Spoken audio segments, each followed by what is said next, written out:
Pour gagner encore de la vitesse, méthode Rodriguez. On asperge les voiles pour que le vent ne s'infiltre pas entre les fibres du tissu.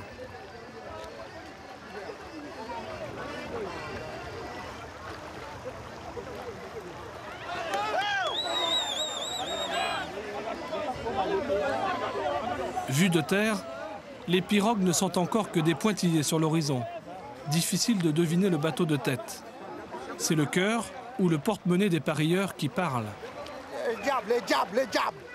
Les diables nous épais, les diables. Pour nous, c'est Césario qui va gagner là. C'est qui? C'est Césario qui va gagner. Dans la dernière ligne droite, Miko semble s'envoler vers la victoire. Non, hé! Diable en tête là.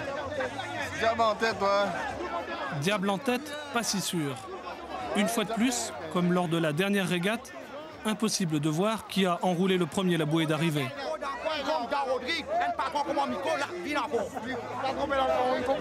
Il y a litige. Diable et Césario rentrent tous les deux triomphants au port. Même si Miko, perdu dans la foule, semble certain de sa victoire. Je suis en train d'expliquer comment j'ai gagné. L'autre, il était derrière moi, à la traîne. C'est un mauvais patron, c'est un mauvais patron. Dis aux autres, il est un mauvais patron. Ouais, je gagne tout le temps.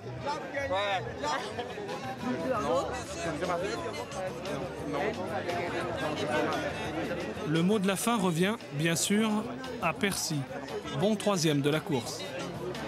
Il y aura un peu de fête tout d'abord aujourd'hui. Et demain, de toute façon, il y a beaucoup dans l'assistance qui seront KO, qui ne vont pas pouvoir faire quoi que ce soit.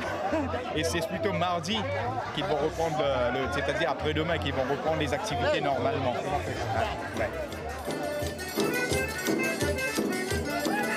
Et tout ça finit sur un air d'accordéon.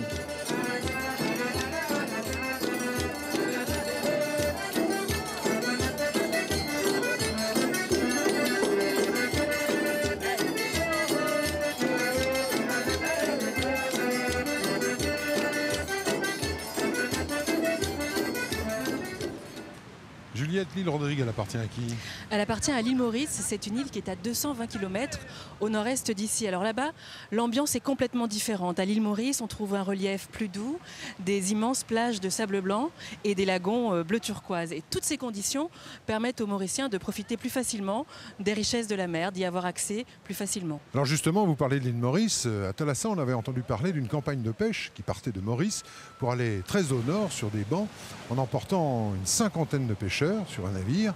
Une équipe Thalassa a voulu monter à bord. Ils ont finalement réussi à embarquer avec eux. Et vous allez voir, ils ont été très surpris.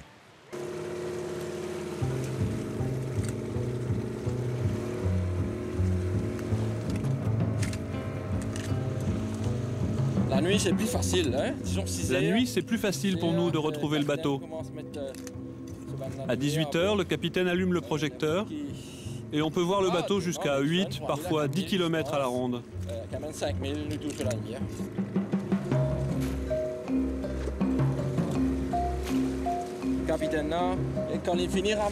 Si le capitaine s'aperçoit qu'une des 17 pirogues n'est pas rentrée, il se met à lancer des appels radio. Il tente de savoir où tu es, si tu es en panne, ou sur le chemin du retour.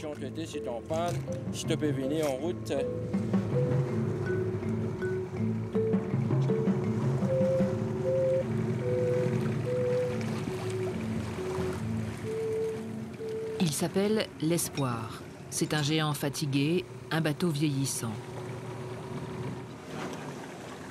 À cause de lui, des dizaines de pêcheurs comme Alain Rose affrontent les caprices de l'océan Indien. Si l'espoir fait vivre, il le fait cher payer. À l'île Maurice, la pêche sur les bancs est un métier à haut risque.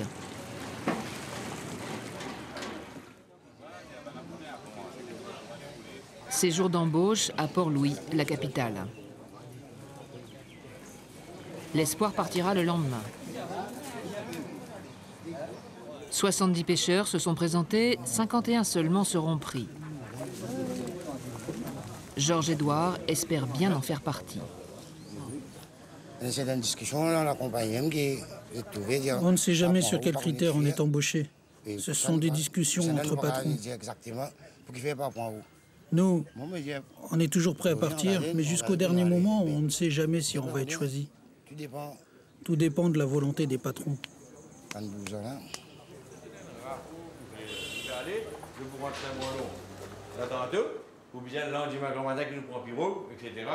Alain Langlois est l'armateur. C'est un patron à poigne qui a bien compris l'importance du facteur psychologique.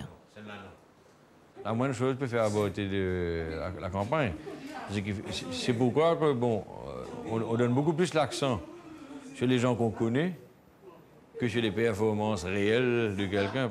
On essaye, je dis bien on essaye d'éviter les têtes brûlées. Bon, ben, ça existe, hélas.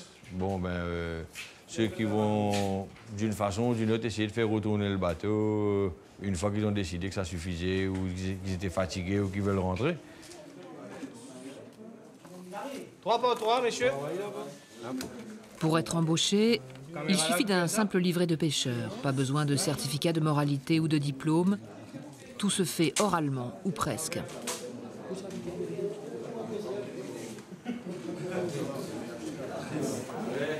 Je viens de signer pour la campagne qui va durer 2 mois. Peut-être un peu moins, 50 jours.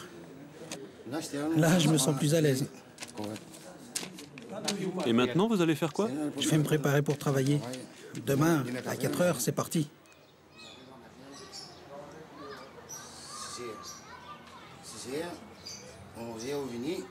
La famille de Georges aussi se prépare. Chaque départ représente une épreuve, 2 mois d'absence à des centaines de kilomètres de l'île Maurice, sans aucun contact possible. Un jour, le neveu de mon mari est venu m'annoncer qu'il y avait des disparus. Je suis allée au bureau de la compagnie, ils ont appelé le bateau. Ils m'ont dit, ne vous en faites pas, le bateau va revenir. Mais moi, je voulais savoir si mon mari allait revenir en vie. Mais après, ils nous ont dit, le corps arrive. J'ai dû attendre qu'il soit là pour savoir que ce n'était pas mon mari, le disparu.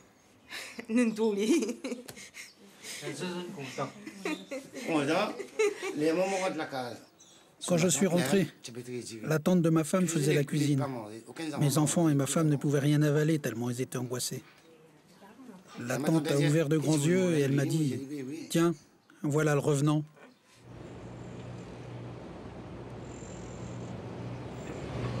À Port-Louis, les bateaux mauriciens qui partent sur les bancs ne sont plus que 5. Ils étaient 18 il y a 5 ans et ne pêchent que pendant l'été austral, d'octobre à juin.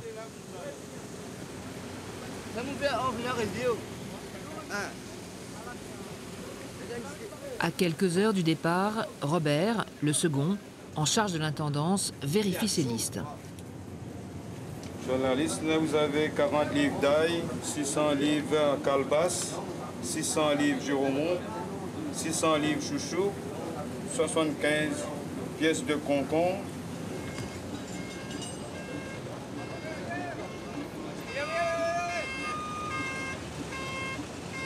C'est le pain, là, nous avons 120 sacs de pain qui arrivent.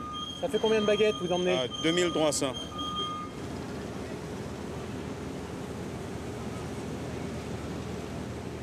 L'attente se prolonge, certains pêcheurs sont là depuis des heures, mais le bateau n'est toujours pas prêt à partir. On est en train de chercher des objets ou des choses qui sont un peu suspects, comme de l'alcool, c'est interdit. Ils vont pêcher loin, alors c'est dangereux, il faut rester, il faut pas être sous l'influence de l'alcool.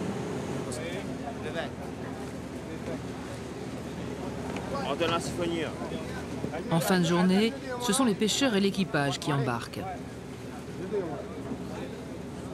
L'Espoir est un ancien bateau chinois conçu pour loger 50 personnes, bricolé pour en accueillir 90.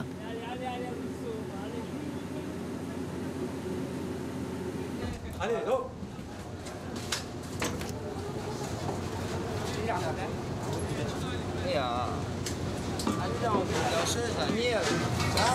Ça, c'est les toilettes des pêcheurs.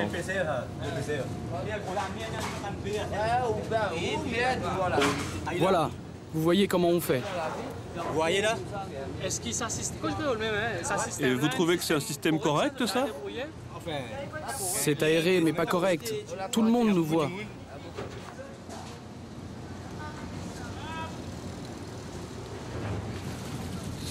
Au coucher du soleil, enfin, c'est le départ. Je suis heureux d'aller travailler. Je suis concentré sur le boulot. J'en ai terminé avec la terre. C'est toujours comme ça. Ce n'est que le dernier jour qu'on va repenser à la terre.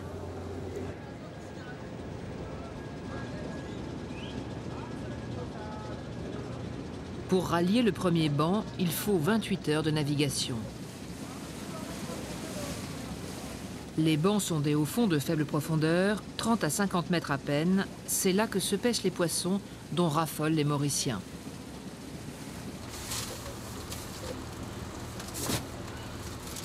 Au cours du voyage, Robert, le second, se transforme en marchand du temple. À bord, les pêcheurs peuvent tout acheter, du dentifrice aux cigarettes. Mais alors qu'ils travaillent pour le compte de l'armateur, qu'ils ne perçoivent qu'un infime pourcentage sur leur prise, les pêcheurs sont obligés de payer eux-mêmes leur équipement de pêche, leur outil de travail.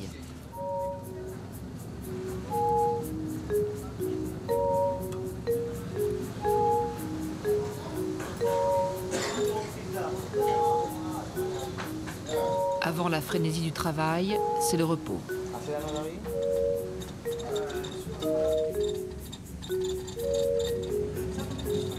Un repos qui peut vite devenir un fléau. Quand on pêche pas, on est énervé, on dort, on joue aux cartes. Au bout de 2 ou 3 jours, on n'en peut plus. On a mal au rein, on a mal partout à force de rester assis.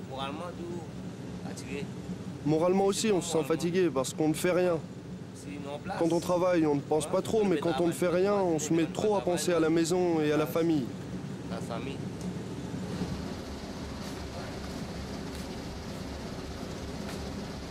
Au deuxième jour, certains ont déjà craqué. L'un est dépressif, l'autre est tombé malade. Heureusement, le capitaine Addison a de la bouteille.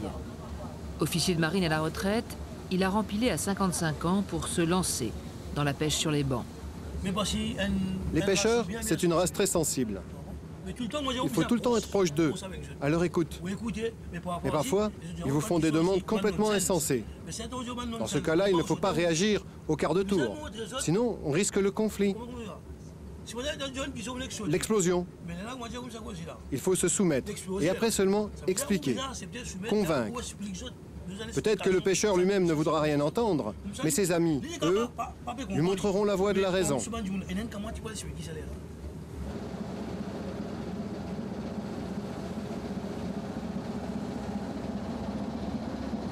Au premier abord, c'est à peine si on remarque cette espèce de baraquement rajouté sur le pont arrière du bateau.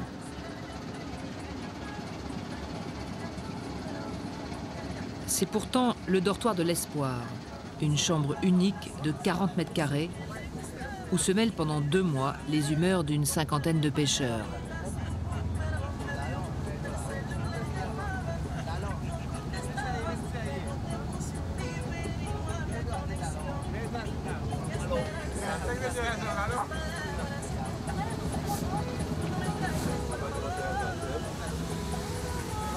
À bord, seul Alain Rose a le courage de se plaindre.